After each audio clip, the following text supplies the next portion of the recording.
everyone. Welcome to another edition of the Svarim Cheddar podcast.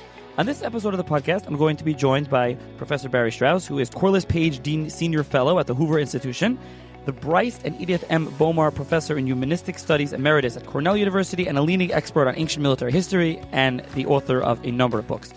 But for this episode, we'll be discussing his forthcoming book, which is coming out in a few weeks, which is titled Jews versus Rome, 2 Centuries of Rebellion Against the World's Mightiest Empire, which is focused on the Churban, which is appropriate for this podcast coming out on Tisha B'Av, so focused on the Churban Mikdash and the revolt against the Romans, as well as then also ending with Bar Kokhba, which we'll get into oftentimes not as discussed when we discuss the Jews against the Romans, and that's another important, unfortunate event in Jewish history. So thank you, Professor Strauss, for joining me. You're very welcome. Thank you for having me. I also want to start off that this episode is generously sponsored by Jacobowitz Newman Tversky LLP. Okay, so tell the listeners a little bit about yourself and your background. So I'm a historian, a specialty in military history and history of the ancient world. For most of my career, I've taught at Cornell University, where I had many wonderful years teaching there. And recently I moved to the West Coast, where I am now lucky enough to be a senior fellow at the Hoover Institution, the Corliss Page Dean Senior Fellow. I love history. I love its stories. I love the way it speaks to us in the present. I love the way the present echoes the past and is often foreshadowed in the past. So I just really enjoy talking about it, researching it, hunting for the facts. Yeah, and it's something that's, your specific interest seems to be Roman history. Many books that you've written, The Death of Caesar, 10 Caesars, Spartacus' War, Masters of Command. I'm reading off some of your titles that are listed on the back of your book. And so how did you become interested in Roman history? So I am interested in Roman history. I've mostly published in Roman history, but actually I started out as a Greek historian. However, I did start out getting interested in Roman history because my dad was a combat veteran of the U.S. Army in World War II, and he fought in Italy. And on his bookshelf, he proudly displayed this book called The Road to Rome, which had this picture of these American soldiers clearly fighting. And he told me a little bit about it, but he never really wanted to talk about his wartime experience. And I think that intrigued me. I think I really wanted to know what was all about. So I think that got me interested in history, Roman history. I think that sort of got me interested in Roman history as well. I had fantastic teachers when I was an undergraduate, and they got me interested in ancient history. When I went to I thought I was going to be a newspaper reporter at first, but then I had an experience as a reporter and realized it really wasn't for me. So I had to get a PhD in history, and I was undecided between ancient history and modern European history, particularly World War II. But my experience has taught me that I really wanted to study the ancient world. I loved both Roman history and got interested in Greek history as well. They both spoke to me. I think the thing about the ancient world is that in so many ways, it's a rehearsal for the modern world. And so much of what the United States and the West are about is prefigured in the ancient world. It's almost as if it's all there in skeletal form. You can see it there. You can see its bones. And I think we can understand where we are today much more clearly if we look at these ancient origins. So I think that's what got me hooked. Okay. So you saw the book on Rome in World War II, and you ended up in Rome back in its heyday. So this book, though, is on Rome, but it's on Jews versus Rome. So it's really Jewish history with Rome. Is this your first work of Jewish history? How is that different, writing about Jewish history? It's very different. Together with Rome. Yeah. It's very different. So, this is something I've wanted to do for a long time. I think as long ago as the 1980s, I thought, I really should get my Hebrew up to snuff. And I spent a semester in Israel at Tel Aviv University and thinking I really want to, make this part of my research. But I didn't get around to it. It took me a long time to get there. And finally, I reached the point where I said, now is the time, And so, it's been on the back burner for many, many years. I wasn't sure what I was going to write about. I thought I more likely would have written about the Maccabees. But through some of my other books, I really got interested in ancient Iran. In this period, it was the Parthian Empire. And one of my graduate students, a terrific graduate student, did his dissertation on Roman-Parthian relations, particularly with interest in Iranian history. And I came to see, wait a minute, Israel is between the West and Iran. It is today, and it was in antiquity. So that kind of got me interested in how does that fit into this subject we've all heard so much about, the Great Revolt. And one thing led to another, and here we are. Also, you decided, so the book focuses on the Great Revolt, and there's a smaller, lesser-known revolt, and then there's Bar Kokhba. But Yes. let's start in the beginning. Why another book on the revolt? And I'm sure that's a question you've been asked. Like, there's so many books on the revolt. So, I mean, a couple of things. First of all, the Iranian connection has not really been stressed as much as it might be in other books. I mean, I owe a lot to my colleagues and predecessors who are terrific, and certainly it's been mentioned, but I felt there was more work to do. Secondly, the lesser-known revolt, the diaspora revolt, which took place in 116, 117 CE, is really tremendously important. And I think it's not only is it the central of the three revolts chronologically, but I think it's also the central revolt because it's one in which the Iranian connection is the clearest. And the connection of the revolts in the West, the Jewish revolts in the West, and Jewish involvement in the war between Rome and Parthia is the clearest in that revolt. So in a way, that's the heart of the book. Even though it's a frustrating subject, we don't know very much about it. Really important work has been done on it in recent years, and it makes it easier to focus on this revolt and to bring it into the center of things. So that's one reason. The Iranian connection, which I think is important in all three of the revolts. The other thing is I like the stories of people in history. I'm interested in individuals. And I felt that there were some stories that hadn't been told and that we could tell better. And particularly, there are a series of women who are on the fringes of books written about the Great Revolt and about this period in Jewish history who are actually very important and very interesting. Josephus, of course, obviously there's been a lot of work done on Josephus, but I think in recent years we have a more sympathetic understanding of Josephus. He's not simply the traitor who we leave out, but we have a fuller picture of the guy. And third, this guy who I found really fascinating, Tiberius Julius Alexander, a real turncoat, but who came from the heart of Jewish intellectual life. He was the nephew of the philosopher Philo, and who is the Zelig of the story. He shows up everywhere. He is fighting on the Parthian frontier for Rome. He ends up in the city of Rome, and he plays a very important and not really creditable role in suppressing the Great Revolt. So both because of the Iranian connection and because of the individuals whose stories I felt needed to be told, that's why I think we need another book on the Jewish revolt. I would say Jewish revolts.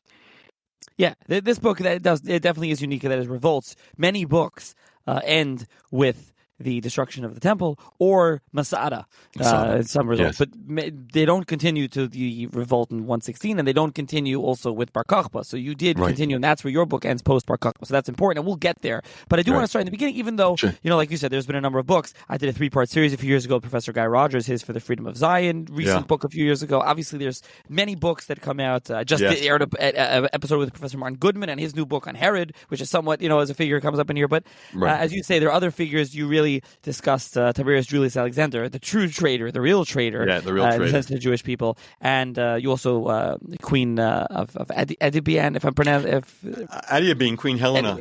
There it is. Yeah, Helena of Adiabene. Yes, we need to discuss her. So we'll get into this, but let's start off, and even though again there's others, let's start off with the beginning.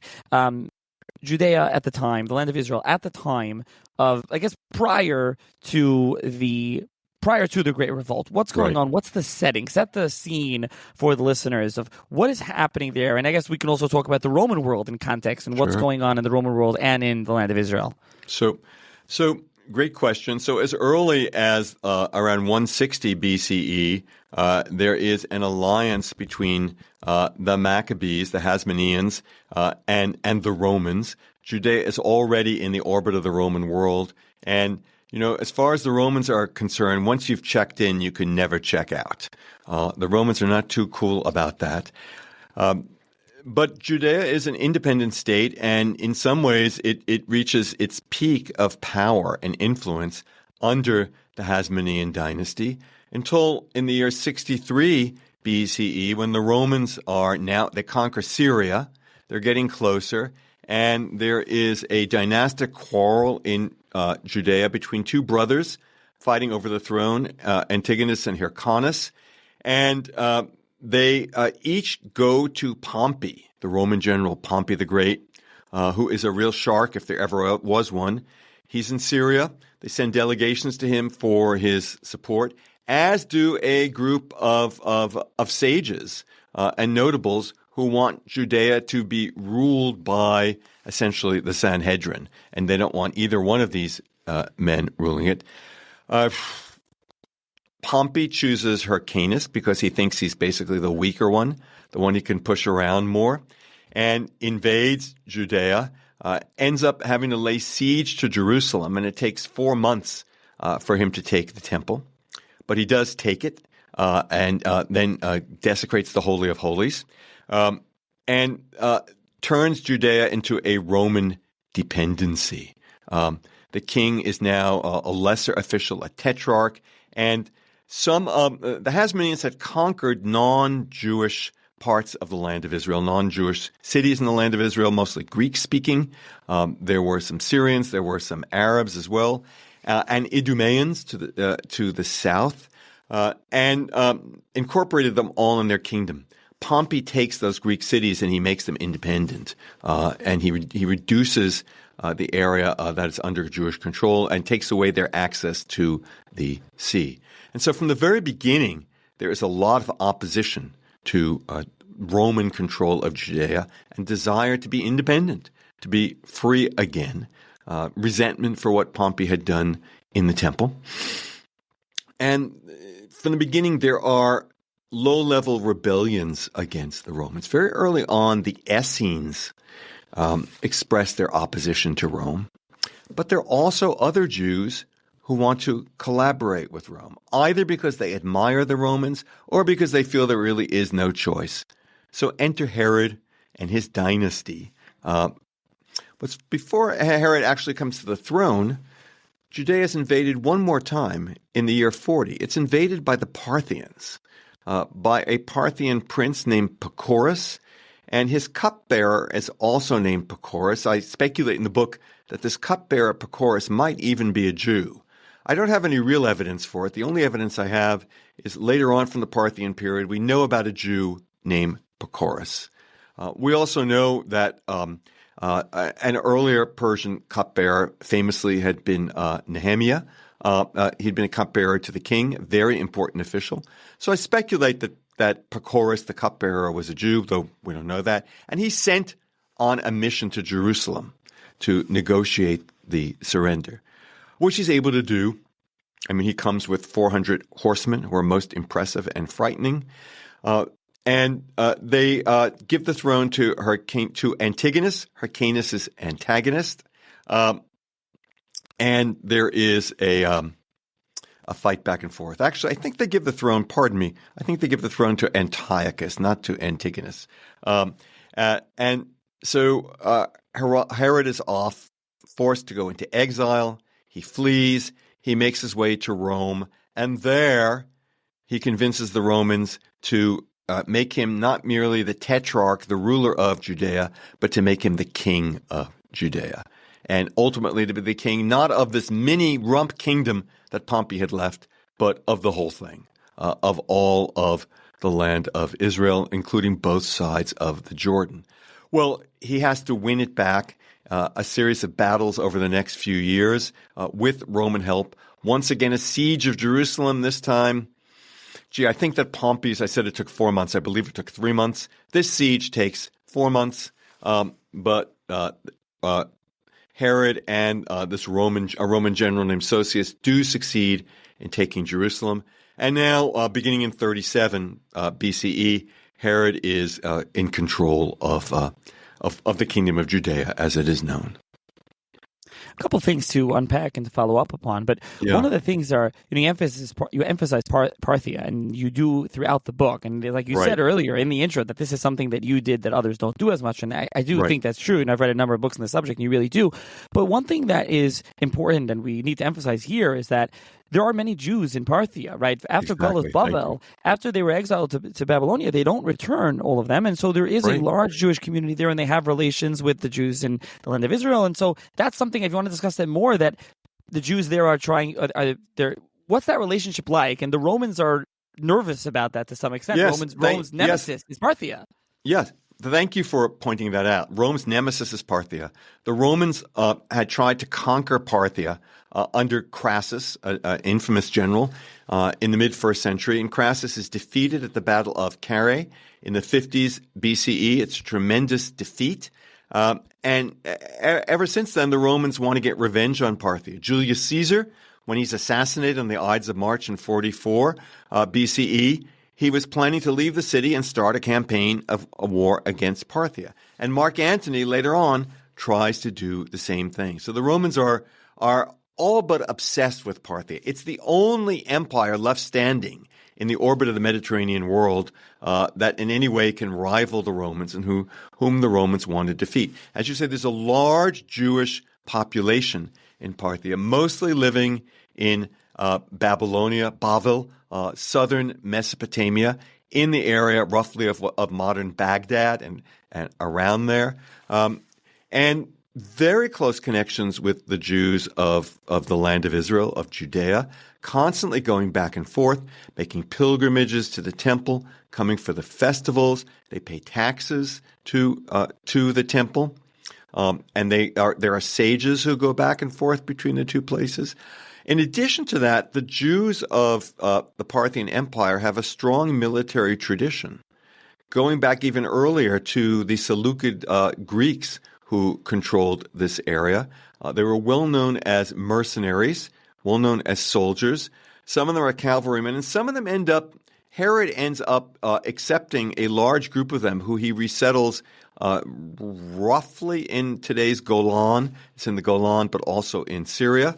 And they're important guardians of the frontier. So the Romans are nervous about this. These Jews are a imperial people. They're on both sides of the Euphrates River. On top of that, of course, they're also in other places in the Roman Empire, most notably in Egypt, where Alexandria is probably the largest Jewish city in the world at this time. No city has a larger Jewish population than Alexandria. And also in Egypt, there are many Jews serving as soldiers. They served as soldiers first to the Ptolemies, and then after Rome takes over Egypt in 30 BCE, some of them continue to serve as soldiers for the Romans. So the Romans are nervous about all this and where it might lead. Yeah, and this is all the setting, as we've discussed Herod, and as I've discussed Herod more elsewhere, we can mention here. But another thing also, I think, Roman history, to put into context, is very important, is that this is, you mentioned Caesar being assassinated, but just to tell the listeners who aren't that familiar, Rome transitions from a republic to the Roman Empire, and suddenly, they have an emperor. Explain, just give the background, history, and what kind of impact that's going to have on our story. Yeah, well, it's a big story. It takes about a century. The death throes of the Roman Republic take about a century. We know that they were death throes now, but the Romans didn't know it at the time. But increasingly, the Republic, which had been dominated by the Senate, it was mostly an oligarchy, but there were some democratic elements. I won't get into the whole story, but it really was a true republic. But increasingly, it is dominated by a series of military strongmen. Marius and Sulla, and then Pompey and Caesar. Crassus was in the mix as well, all fighting for domination. And ultimately, there's a civil war between Pompey and Caesar. Pompey is defeated by Caesar and killed fairly early in the civil war. But the civil war continues until the year 45 BCE, when Caesar comes out on top. He is now by far the leading man in Rome. First, he's dictator for a year. Then he's dictator for 10 years. Then he's named dictator in perpetuity. And that fires up his opponents and even some of his friends who don't want one man to be governing Rome. And so there's a conspiracy, a successful conspiracy, that kills him in 44 BCE. But all of this leads to huge turmoil from one end of the empire and the other, from Gaul and Spain in the west, all the way to Judea, what is now Turkey, in the east. And you got to choose sides. And Herod chooses the losing side at first. He chooses the side of Mark Antony. They're very tight. It's Mark Antony who got him his throne.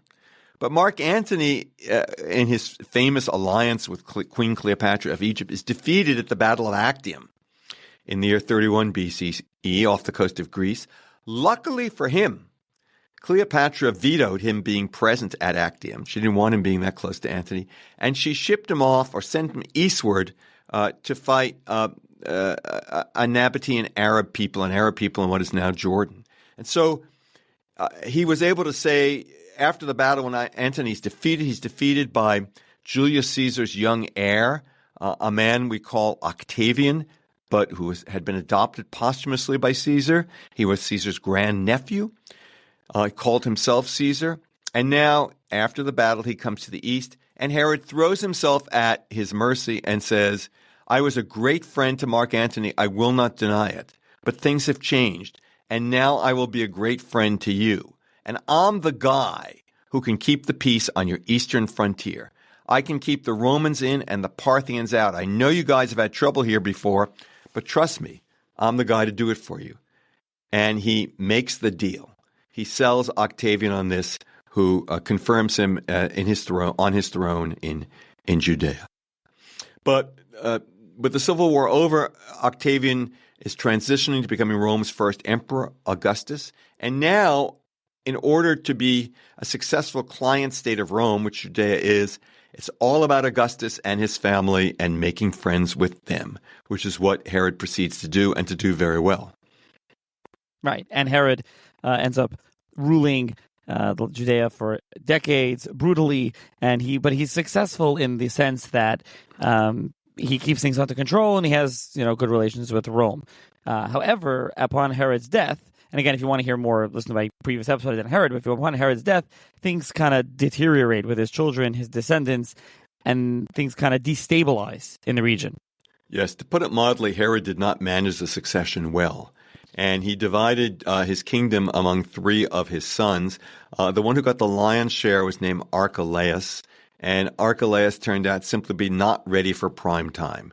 Herod had actually had his two most effective sons murdered because he suspected that they wanted to have him murdered, which they probably did. Not a pretty picture in this family. And Archelaus only lasts for about a decade before Augustus pulls the plug, sends him off to the south of France to spend the rest of his life.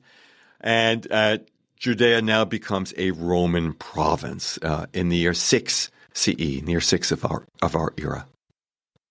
Now, what's the difference, just for the listeners to explain, because there's a lot of terminology when reading any of Josephus or anything in the period of province, right. And then there's a tetrarch, an ethnarch, and a king. So what's the difference here when it comes to province? You can explain, what does that mean? It's really complicated.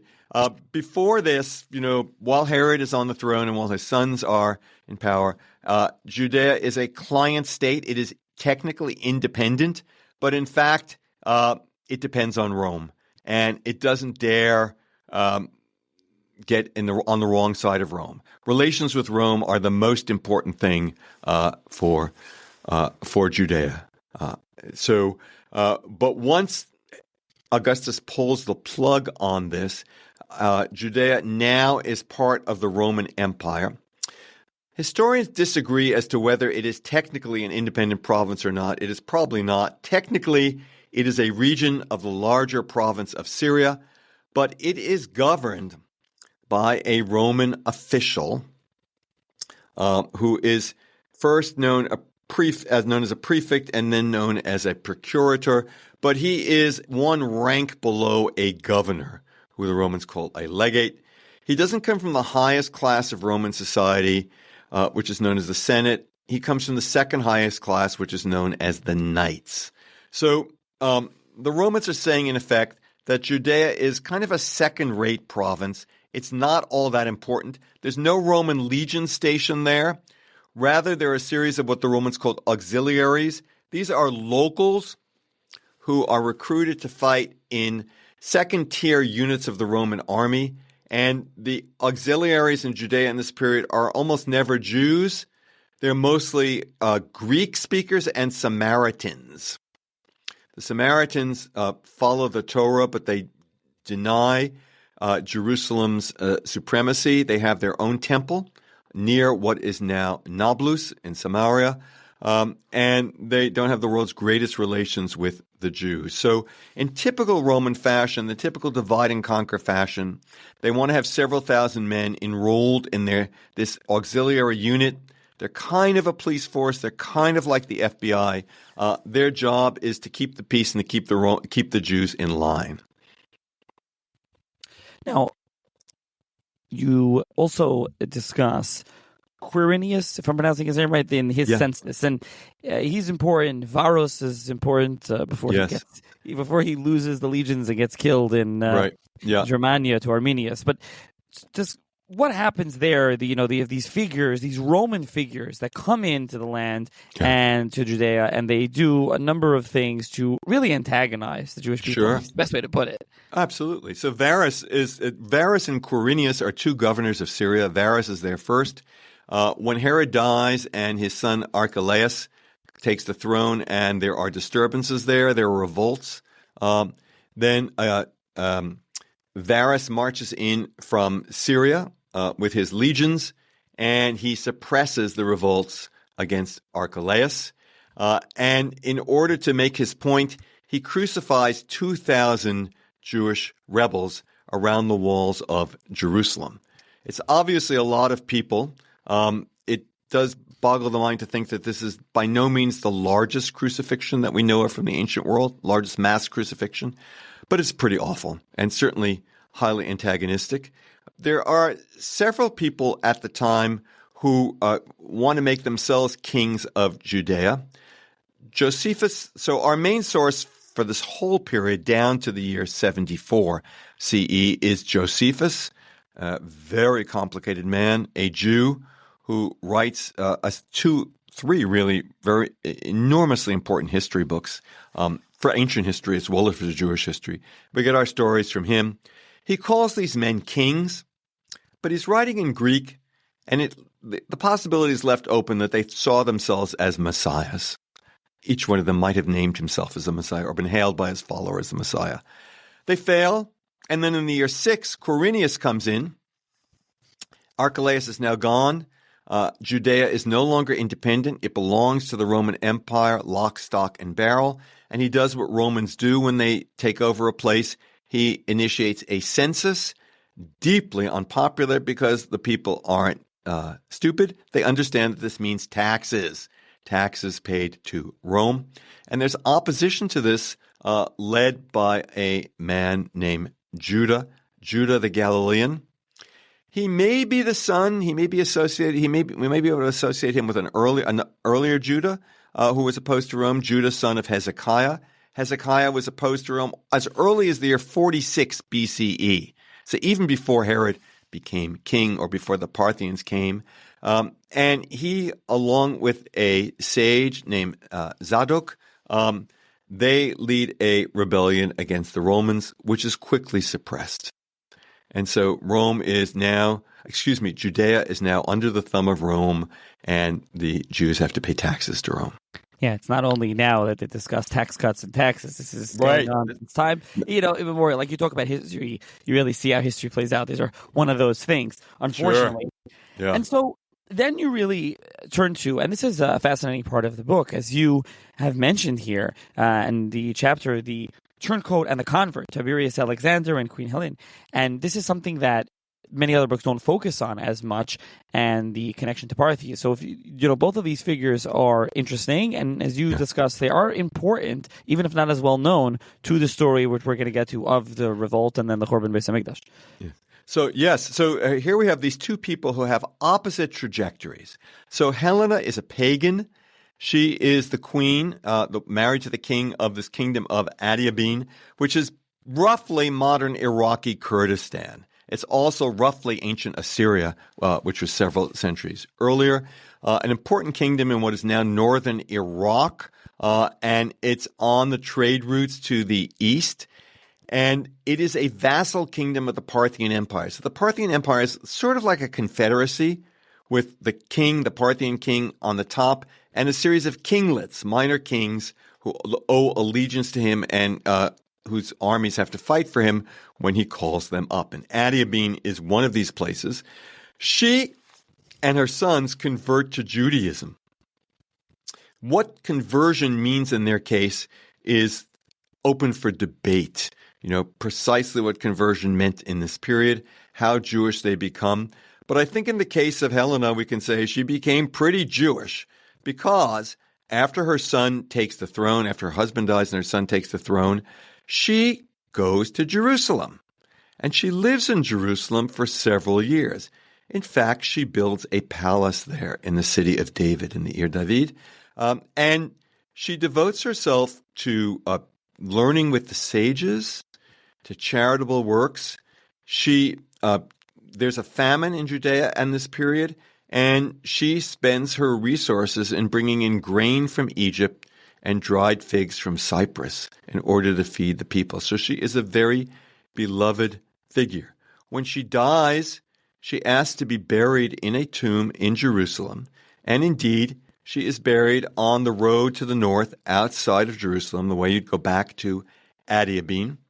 She and her sons are ultimately buried there as well. And the remains of this tomb still exist. They're in East Jerusalem today.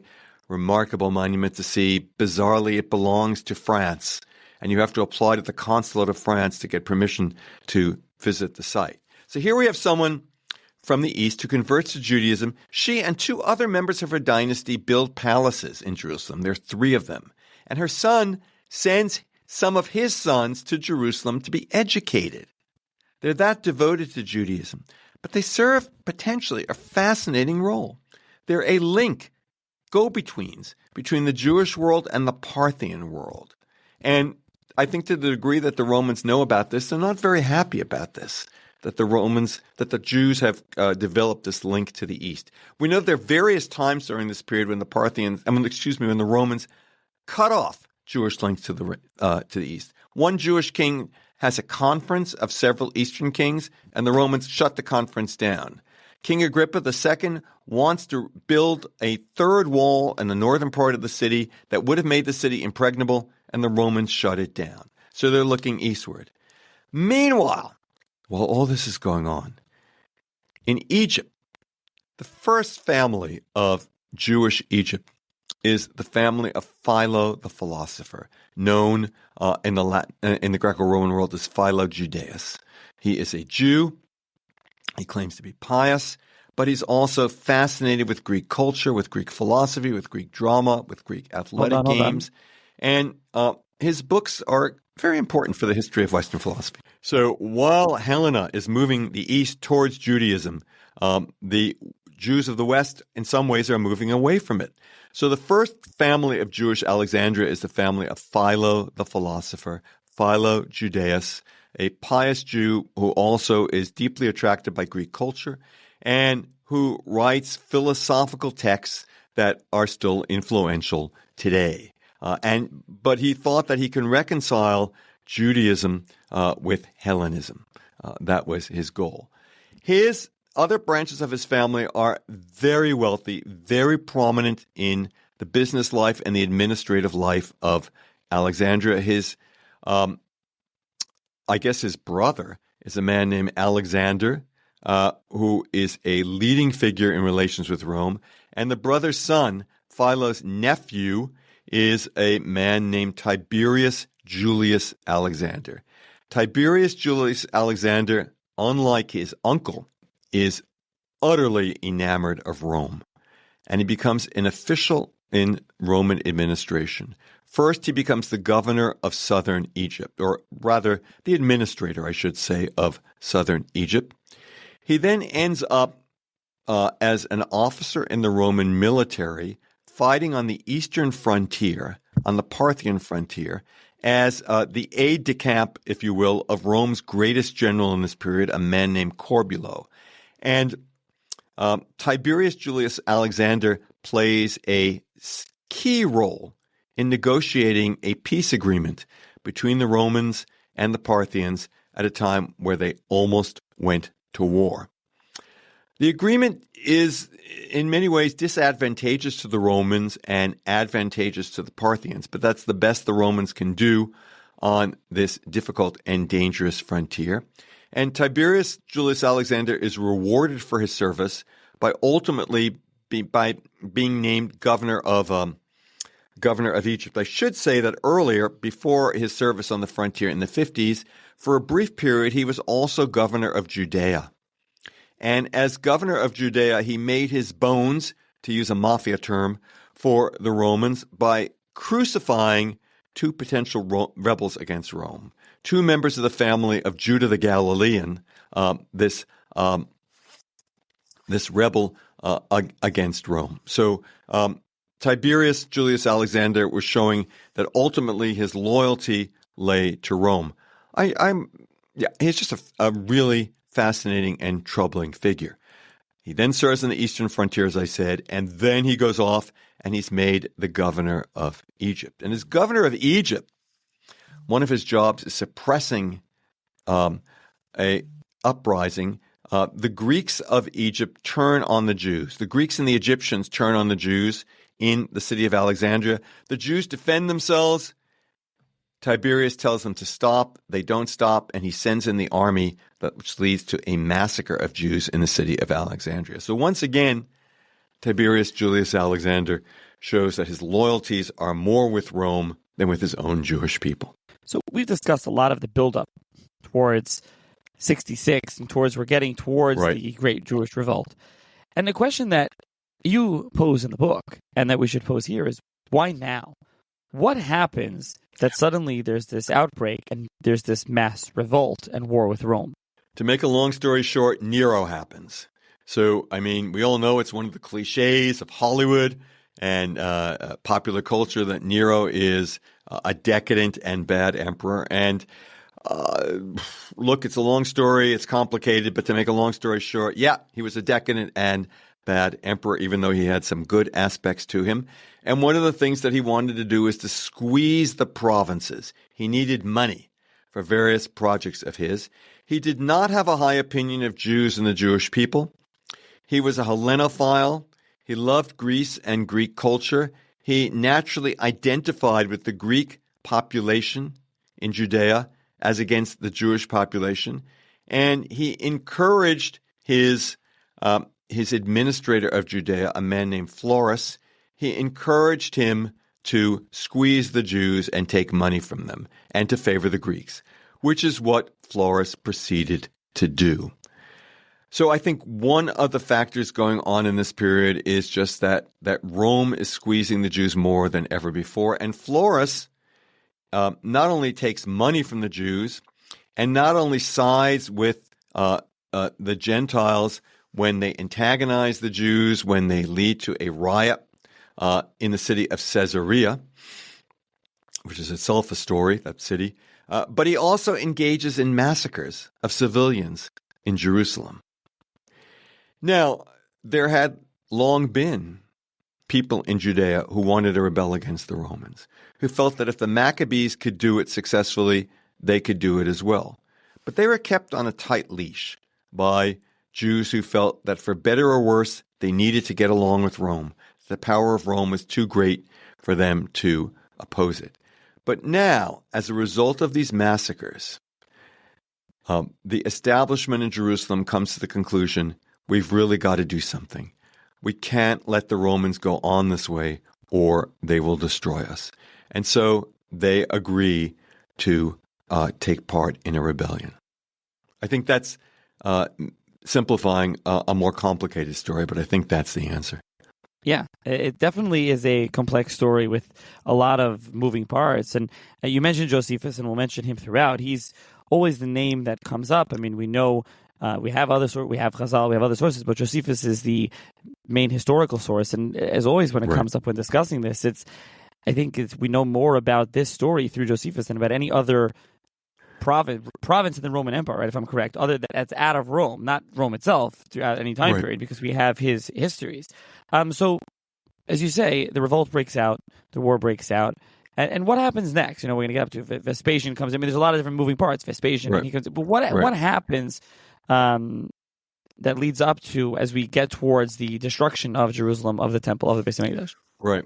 So, and let me just say as a bit of background, there always were people in Rome and Judea who hated Rome and who wanted freedom.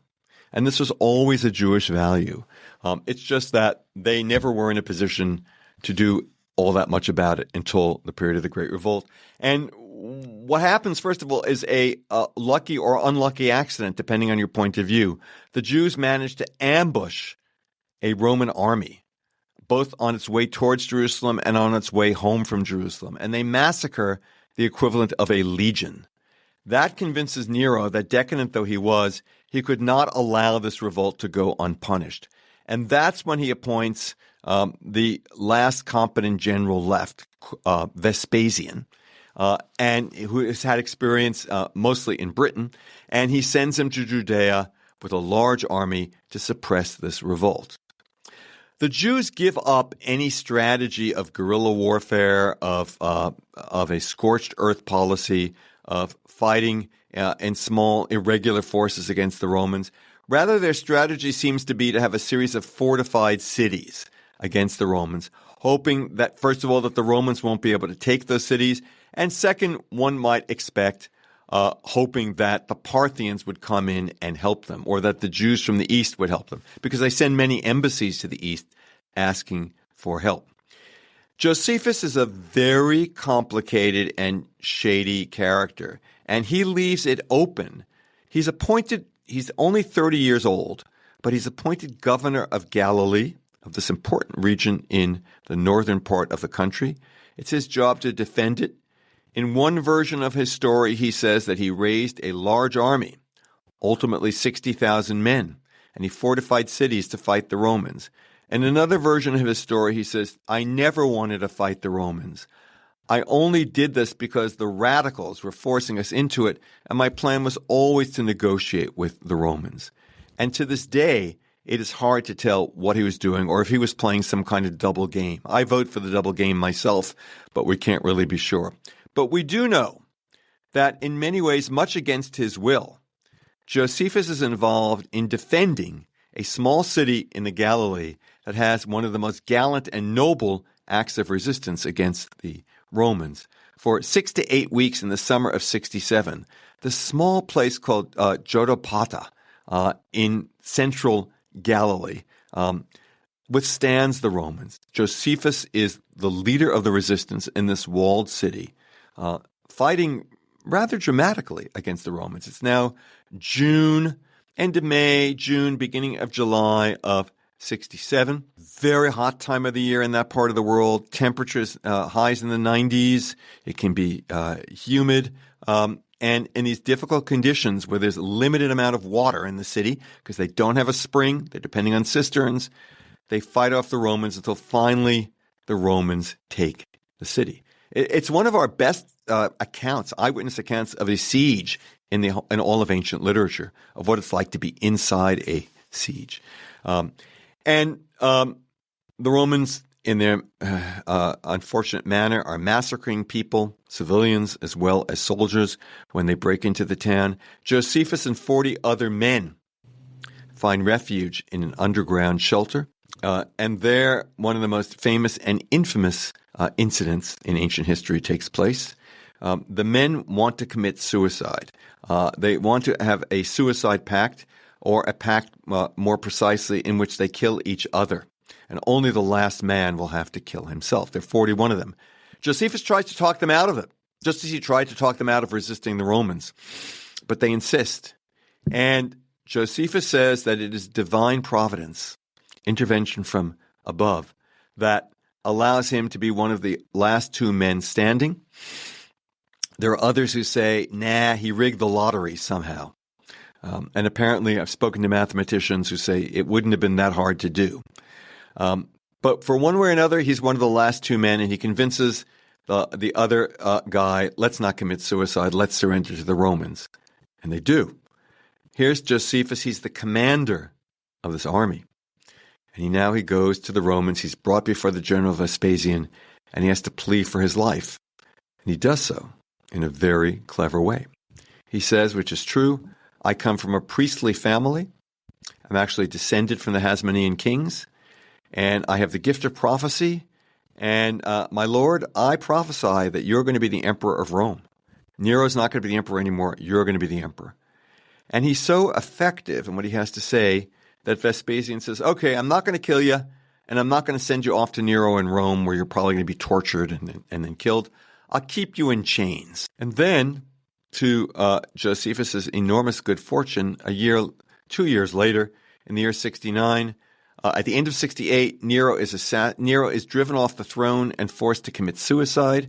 And then in 69, there's a civil war. The Romans called this the Year of the Four Emperors because there are four contenders to the throne. And when the dust settles, Vespasian is the emperor. And Josephus is vindicated. And now we are told that Vespasian's son Titus, who he has befriended, actually cuts off his chains in a dramatic gesture and frees him, and he now becomes an advisor to the Roman army in Judea.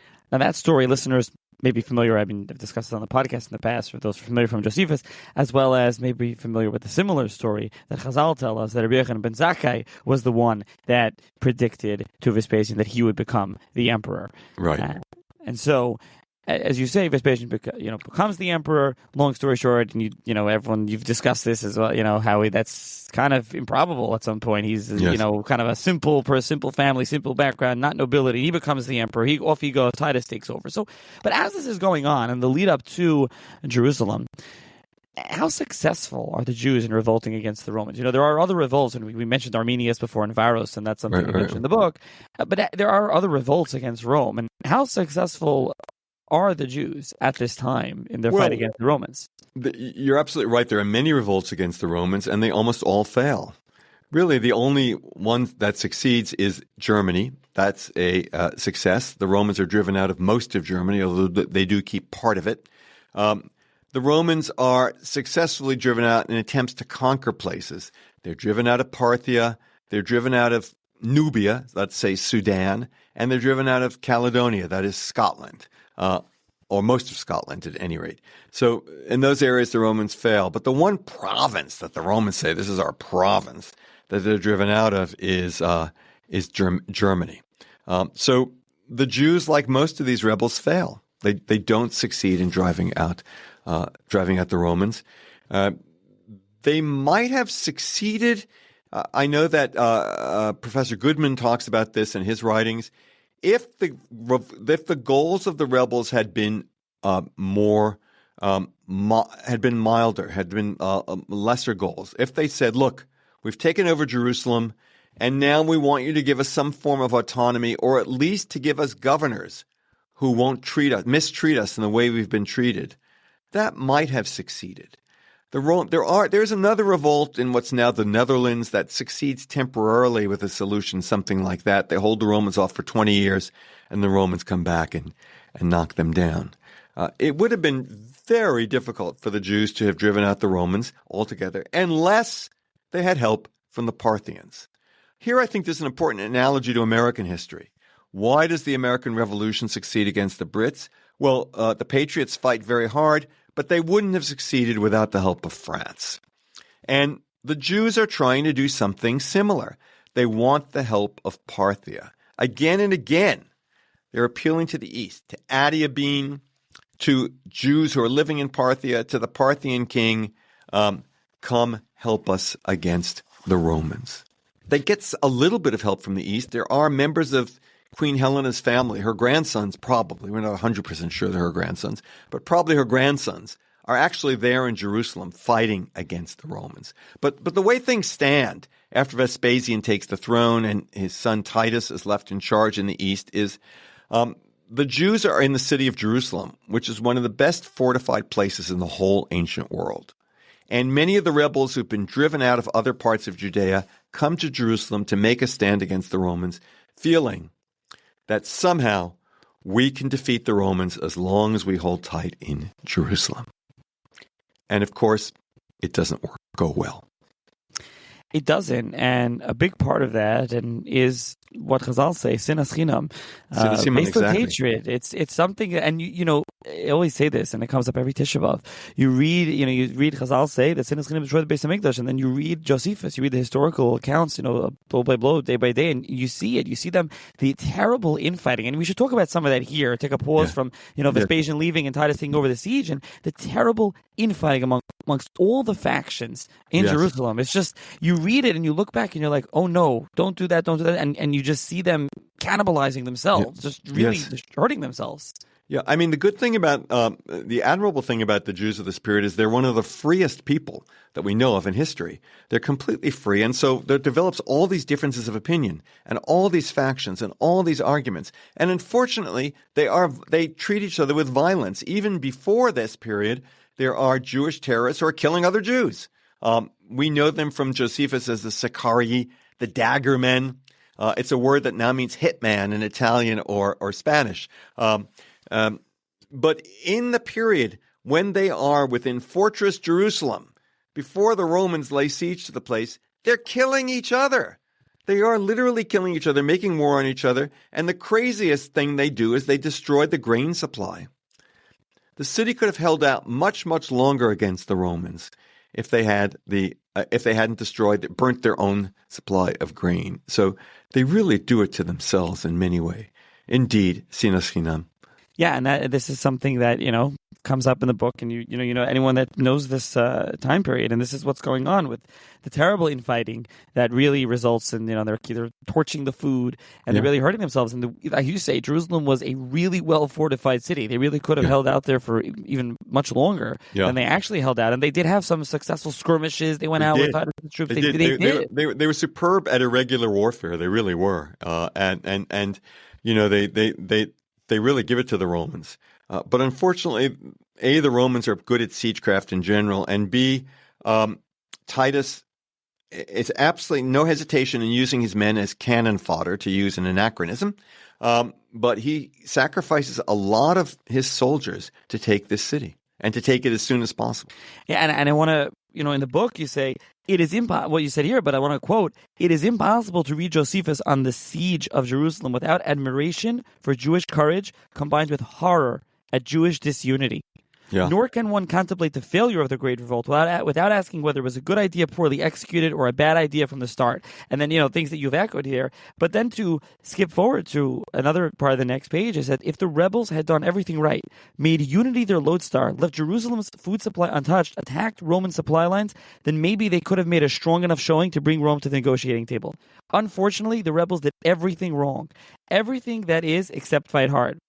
But they fought magnificently and they fought well. But the sinas chinam and the disunity really undermined their cause, and just the complete infighting and the killing of each other and all the different factions in Jerusalem really just let know. So Titus comes into that breach, so to speak, and breaks through the walls, and they unfortunately get into the Beis HaMikdash and destroy the Beis HaMikdash. It's the Churban Beis HaMikdash. He destroys it. And then there's the whole Josephus, whether he wanted to or he didn't want to. Josephus says Titus didn't want to. Of course, Josephus is writing this as a patron of Titus later on in Rome. So, of course, he's probably going to say that.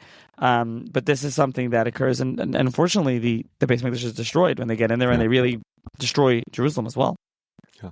And, the other really horrible side of the story is, who is the brains behind Titus? Who's the guy? Who's his military advisor? Titus is a young guy. He's not that experienced.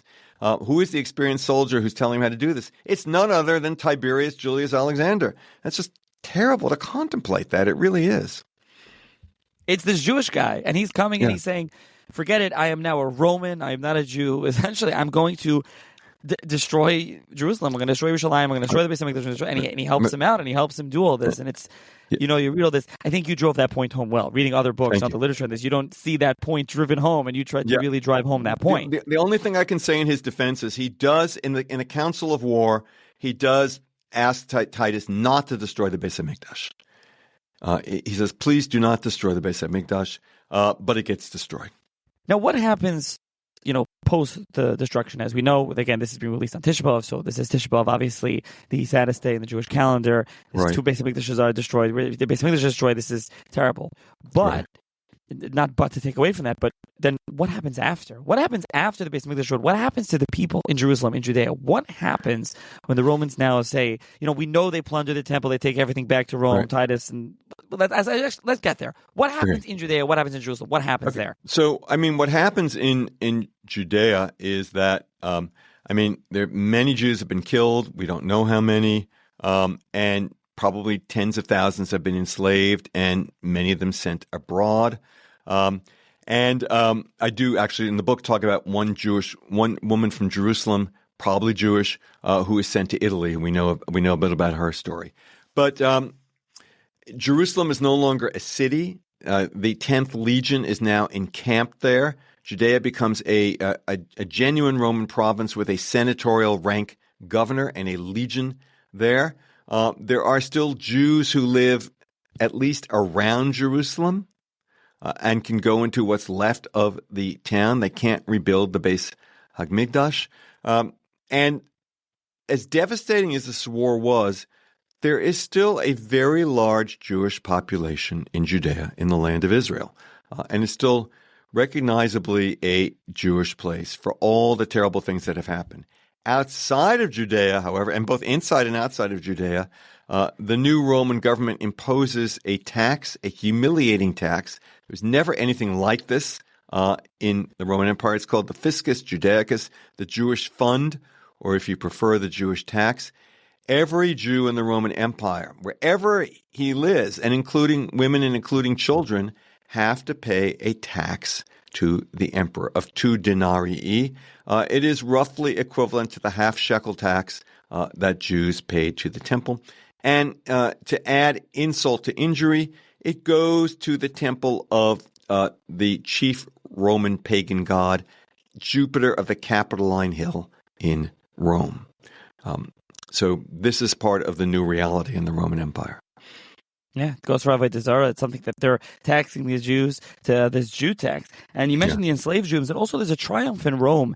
And, we know this now from the Arch of Titus. You can still see that in Rome, taking in the vessels, the menorah, and other things. And then the Colosseum, they've discovered since the Colosseum was built with that money. But the other interesting thing that you emphasize as well is that this is the only triumph in the history of Imperial Rome.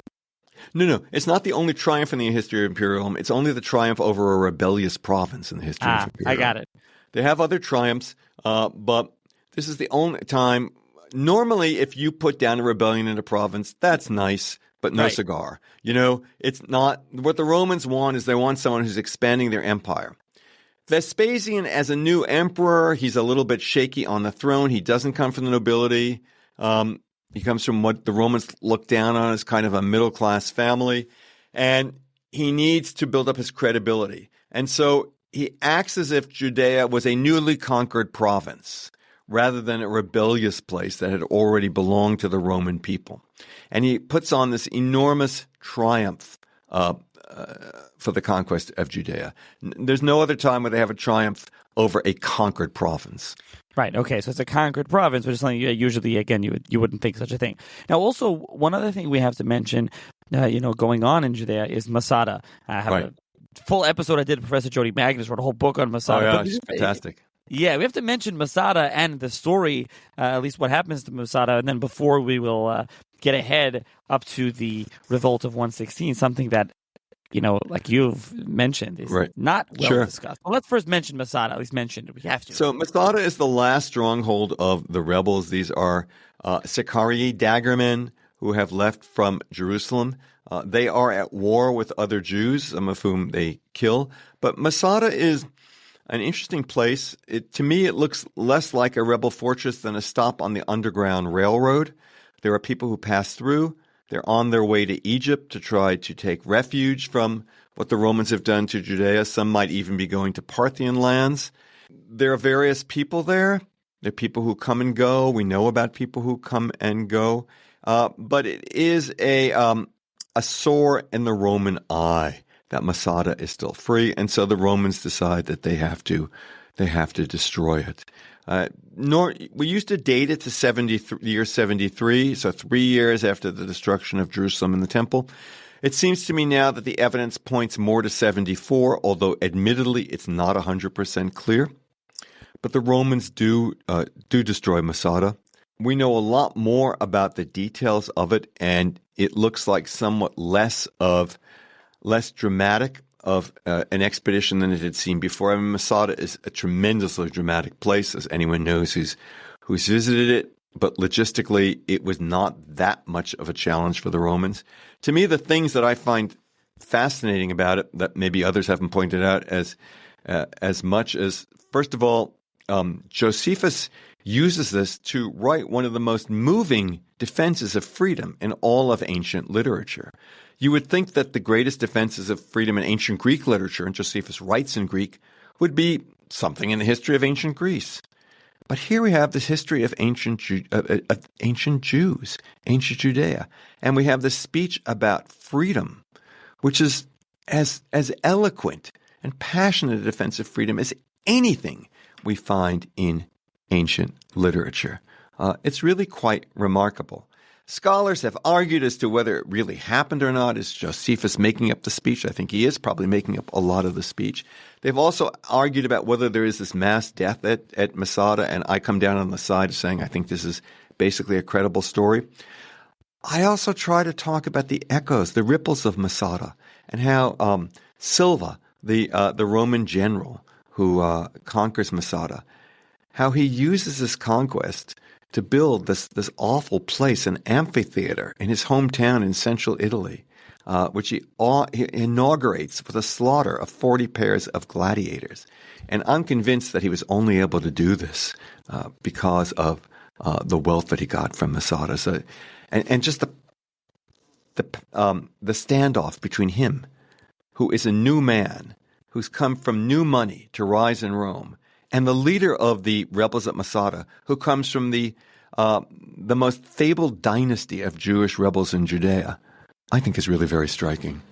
Now let's turn a few decades later, and we get up to the diaspora revolt, as you say, starting in 115, and the Emperor Trajan. So let's discuss what's going on over here. That we're a little bit further along in Roman history, so I think we should tell everyone. Okay, we've now we've jumped ahead a few decades. Josephus is no longer with us, so unfortunately we don't have a detailed story of it. And for the diaspora revolt in particular, but also to some degree for the Bar Kokhba revolt, we have to piece together the story from very difficult evidence. It's true historical detective work.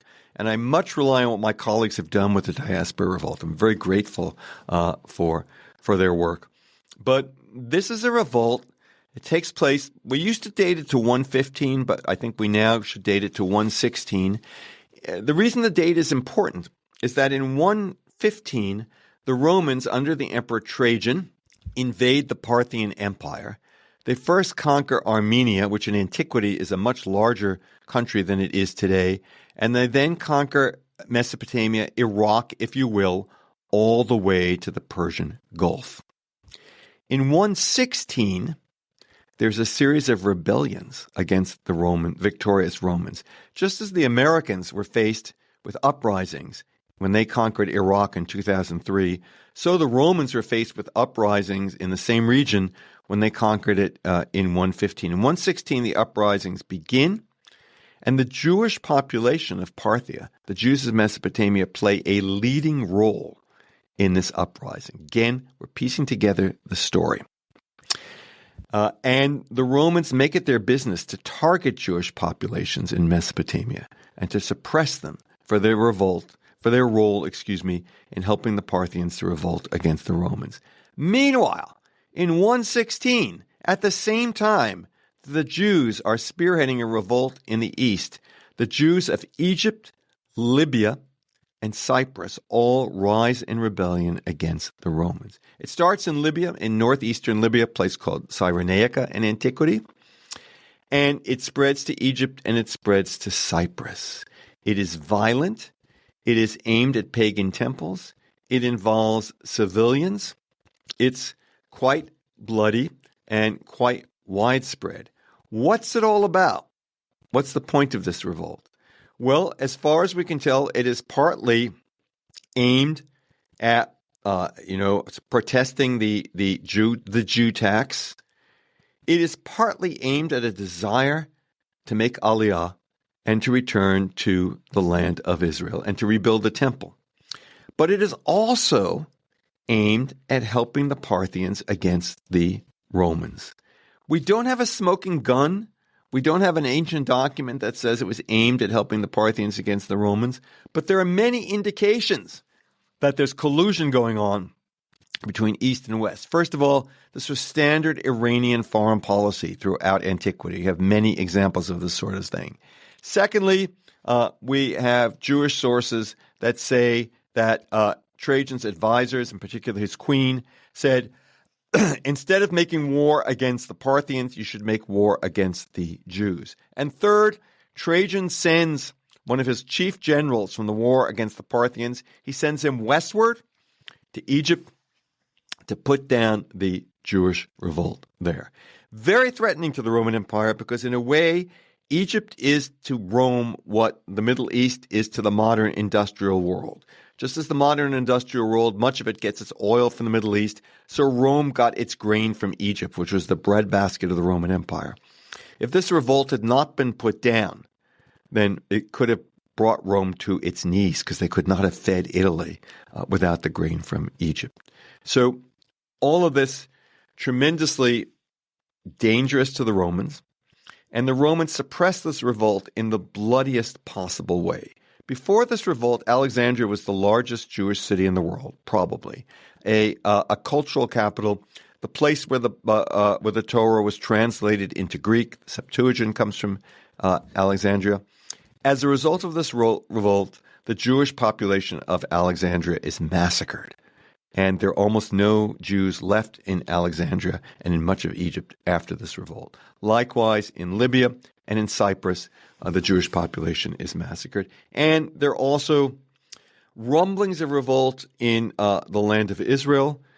They're put down by the man who sent as governor of Israel, the same general whose job it was to put down the Jewish revolt in Mesopotamia, is then sent to Judea to put down the revolt there. And we know of martyrs in Judea from this period.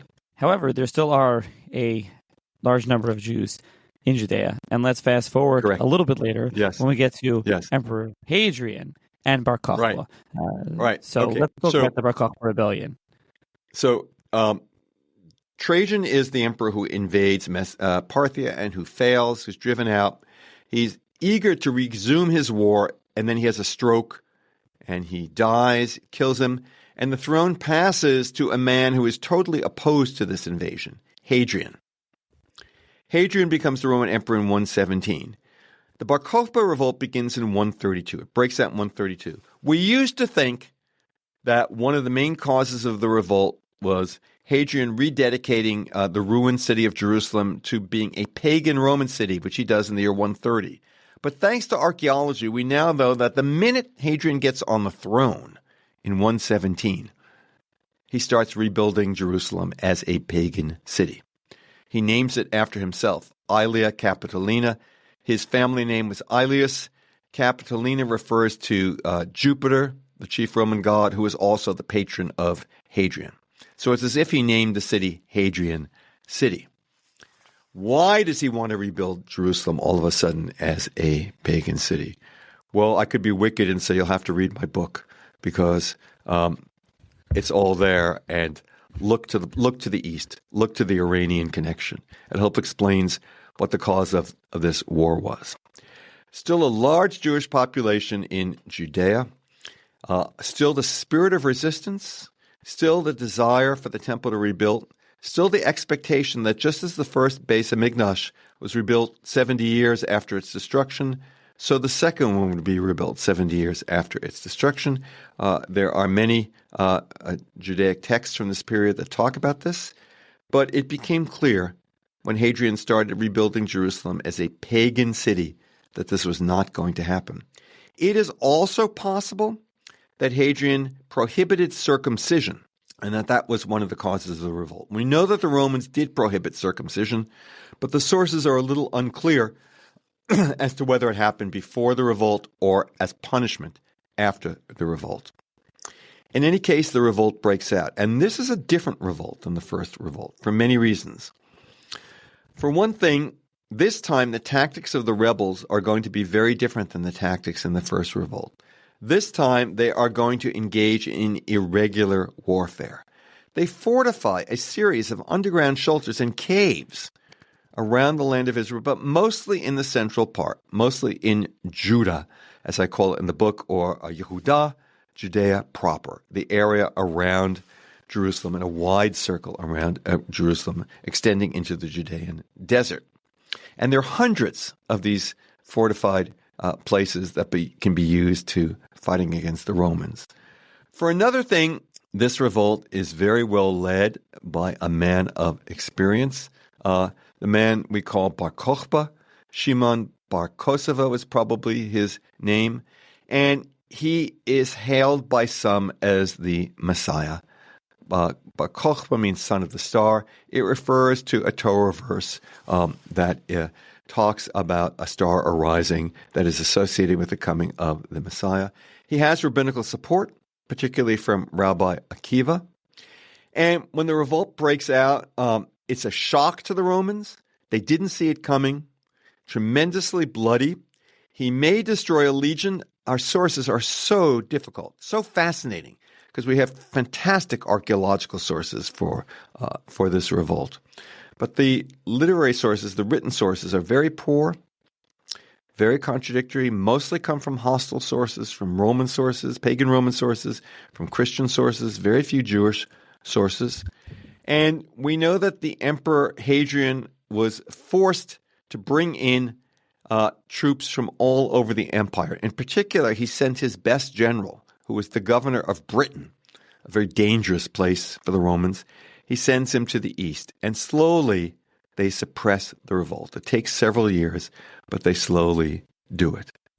But it's quite an ordeal for the Romans to put it down. He's also known as Ben Koziva, son of a liar as well. Son of a liar, yes, he is. Absolutely. Yes, as you say, and there are, you mentioned also that we don't have many, we have some coins, I think, from the Bar Kokhba period, but I don't know if his image of him or know what he looks like. We don't have an image of him. No, we don't know what he looks like. But they were minting coins at the time. Yes, I mean, the Great Revolt, they had access to the treasury of Jerusalem, a treasury of the temple, and so they had lots of silver that they could use to mint coins, and they made beautiful coins. Bar Kokhba's people mostly had to restrike Roman coins, and on some of them you can actually see part of the earlier Roman design on the coins. And they also minted coins, and in both of these revolts, they mint their coins. They use Hebrew. Even though Aramaic was the language of many of the Jews of Judea, they use Hebrew. They use an old form of Hebrew, Paleo-Hebrew, and their watchwords are freedom and redemption, Herut and Geulah. So it's very clear what they want. Yeah, and you mentioned Rabbi Akiva, and then I believe Bar Kokhba was Mashiach, or could be Mashiach. You also mentioned some of the Gemaras who talk about the opinion of Tannaim's opinion of Rome and the differing opinions that there was of Rome, different things that they said about Rome. Yes. And so what's we know the end result of Bar Kokhba, but just to say for the listeners, what happens at the end? So, I mean, the revolt is thoroughly suppressed. Bar Kokhba and his followers, they never conquered Jerusalem. Whether they actually set foot in Jerusalem or not is unclear. But their stronghold is a place called Beitar, which is now in the Palestinian Authority in Yehuda and Judea and the West Bank. Just over the line, you can actually see it from Israeli territory. It's a very well-situated place above two valleys. It's very defensible, and they make their last stand there. But the Romans do pretty much what they did at Masada. They set up a series of camps around the place, and ultimately in the year 135, they conquer Beitar. The defenders there are massacred. I don't know if there are many survivors, including Bar Kokhba. There's still people in the revolt who continue to fight until the year 136, and some of them take refuge in caves in the Judean desert. And some of their documents and personal effects have been found there. They're very eloquent. We know about two other women who were active as supporters of Bar Kokhba from this period because their documents have survived. We have people's household items. We even have the keys to their houses that they took with them, hoping that they could get back to their homes, which, alas, they never did. And this time, the Romans really do massacre even more of the population, of the Jewish population. There are very few Jews living in Yehuda, in Judah, after this period, with the exception of a few places. They're mostly now, they've taken refuge in the north, in Galilee and the Golan. And Hadrian, to add insult to injury, I'll use that term again, changes the name of the country. It is no longer called Judea, it's called Syria Palestina. Why does he name it Syria Palestina? Syria because it was connected to the province of Syria, and Palestina because this is the name that the non-Jewish inhabitants of the land of Israel had used for centuries to refer to the place. It probably comes from the Philistines, who we know about from the Bible, who inhabited part of the coast. And it's clear that the Greek speakers of the land of Israel in this period supported the Romans. They cheered to see the Jews defeated in the revolt. And now Hadrian is saying, in effect, to the Roman world, I no longer support the Jews in any way, shape, or form. As far as I'm concerned, this is now a Greek-speaking country and a Roman country, and so we're changing the name to Syria Palestina. The Romans do change the names of provinces throughout their history. This is the only example, however, that we have of them changing the name of a province as punishment for a rebellion. So it's really very striking. And the name then stuck subsequently as Palestine, right? Because the Romans punished the Jews by changing the name, is where it comes from, which is, what happened. And so there was a real brutal Roman response, and so the consequences were, and the fallout was huge from the revolt against the Romans. And so, really in conclusion, just how astonishing were these three revolts? What can you say about these three revolts here over a number of decades that you put together here in this book? Well, it's concentrated opposition to the Romans as we don't find anywhere else. And it is an example of just what the strengths of the Jewish people were. Clearly it shows their weaknesses. The fact that they were hard-headed enough to continue hitting their head against this Roman wall when wiser counsels might have prevailed and told them this isn't going to work. But it also shows that they were passionate for rebellion. They were passionate for freedom, even more than rebellion, I should say. They were passionate for freedom. They were great believers in the sanctity of the land and the holiness of the land. And, this is a great period of apocalyptic thought in the period of Jewish history, and messianic thought in this period of Jewish history. Maybe sometimes it made people think less than strategically, although they were thinking strategically in their hope to get help from the Parthians. But for all its failure, and it was a catastrophe, it was disastrous, it made the Jewish people lose their homeland, or most of it. It also showed the sparks of heroism and nobility that many historians would say is one of the reasons that the Jews were able to survive. They survived in very large part because of the rise of the rabbinic movement and because the rabbis found other ways to keep the devotion, observance of the Torah, observance of Judaism alive. But I think the revolts were not in vain. In that, in many ways, I think they inspired the Jews looking forward. At least that's what I and some scholars would say. Yeah, like you said, they ended up with Teresh B'chsav and the Teresh B'alpeh, and they even without the Beis Hamikdash, they went on, and so, in ending off, the Jews are back in the land of Israel. It's Israel again. It's not, right. And they went back from Palestine to Israel, and the Romans are no more, and the arch is there, the Colosseum is there. It's now Italy, and the Jews are back. So, you talk about in the book, finding medallions and finding things, and archaeology is still finding things, but the Jews are back in the land of Israel, and so.